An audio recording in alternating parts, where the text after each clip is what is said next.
आप सभी का मेरे YouTube चैनल पे स्वागत है। मैं आज आपको बताऊंगी कुछ ऐसे हाई वैल्यू ट्रांजैक्शन जो अगर आप करते हो तो आपको भी इनकम टैक्स डिपार्टमेंट से नोटिस आ सकता है।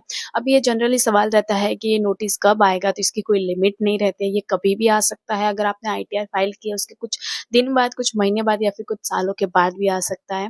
अभी ये वैल्यू के ट्रांजेक्शन क्या क्या रहने वाले हैं और इस अगर नोटिस आ भी जाए तो इससे बचना कैसा है, ये पूरा एंड में बताऊंगी, तो वीडियो एंड तक जरूर देखना।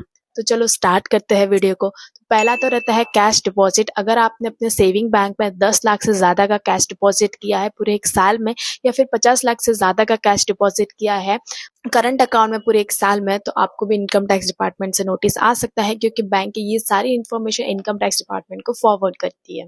सेकेंड रहता है कैश विड्रॉवल। अगर आपने भी अपने बैंक से 1 करोड़ से ज्यादा का कैश विड्रॉ किया पूरे एक साल में, तो आपको भी इनकम टैक्स डिपार्टमेंट से नोटिस आ सकता है, क्योंकि बैंक ये क्या करती है, अगर आपने कैश विड्रॉ 20 लाख से ज्यादा का किया है तो उसमें 1% TDS काटती है, एंड अगर आपने 1 करोड़ से ज्यादा का कैश विड्रॉ किया है तो उसमें 5% TDS काटती है। जो ये सारी एक्टिविटी है वो आपके पैन पे रिकॉर्ड होती है। तो आप अगर विड्रॉ भी कर रहे हो तो आपको अपने ITR में प्रॉपर इसका इन्फॉर्मेशन डालना है, कितना कैश विड्रॉ है, कहाँ यूटिलाइज किया और कहाँ से इतना पैसा आया आपके पास। थर्ड रहता है कि अगर आपने एक साल में 10 लाख से ज्यादा की FD की है तो भी चांसेस रहते हैं कि नोटिस आ सके।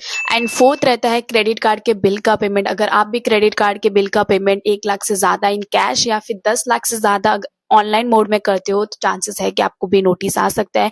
एंड कई लोग तो क्या करते हैं, अपना जो क्रेडिट कार्ड है दूसरों को यूज करने के लिए देते हैं, और वो लोग बड़े बड़े ट्रांजेक्शन करते हैं जो कि आपके क्रेडिट कार्ड यानी आपके पैन पे रिपोर्ट होते हैं। तो गवर्नमेंट को लगता है कि ये सारे बड़े बड़े ट्रांजेक्शन आपके हैं, जो कि हाई वैल्यू ट्रांजेक्शन कहलाते हैं।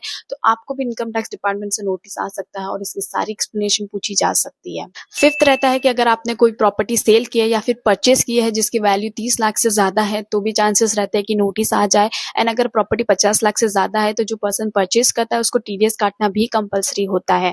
एंड सिक्स्थ है, अगर आपने भी किसी म्यूचुअल फंड में है, बॉन्ड में या फिर शेयर्स में 10 लाख से ज्यादा का इन्वेस्टमेंट किया है, तो भी आपसे गवर्नमेंट पूछ सकती है कि ये पैसा कहाँ से आया, या फिर आपको भी नोटिस आ सकता है जिसमें आपको प्रॉपर रिप्लाई देना होता है। एंड लास्ट रहता है, अगर आपने भी फॉरेन एक्सचेंज के ट्रांजेक्शन किया या फिर रेमिटेंस किया 10 लाख से ज्यादा का, तो भी आपको नोटिस आ सकता है ना। अगर आपने कुछ परचेज किया, जैसे लग्जरी परचेज जिसकी ज्वेलरी वगैरह है, वो भी 2 लाख से ज्यादा की, तो भी आपसे पूछा जा सकता है। तो अब मैं आपको बताऊं कि ये सारे ट्रांजेक्शन से बचना कैसे है। पहला तो आपको अपना इनकम टैक्स का रिटर्न फाइल करना है। अगर आपने ये सारे ट्रांजेक्शन में से कौन सा भी ट्रांजेक्शन किया है, तो पहले अपने इनकम टैक्स की रिटर्न फाइल करो, जिसमें ये सारे ट्रांजेक्शन डिस्क्लोज करो। जैसे कि आपने प्रॉपर्टी परचेज की है तो प्रॉपर्टी के लिए पैसा कहाँ से आया, या तो लोन लिया है तो लोन शो करो उसमें, या फिर किसी और पर्सन से आपने लोन लिया है तो वो शो करो, क्योंकि डिपार्टमेंट का नोटिस आने के बाद ये सारी इन्फॉर्मेशन रहती है जो आप उनको दे सकते हो।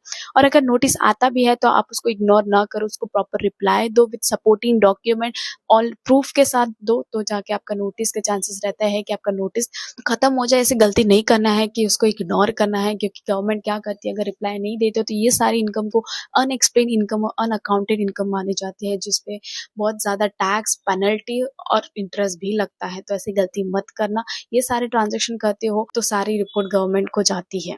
ये वीडियो आपको कैसा लगा मुझे कमेंट करके बताओ, और ऐसी वीडियो के लिए सब्सक्राइब करें।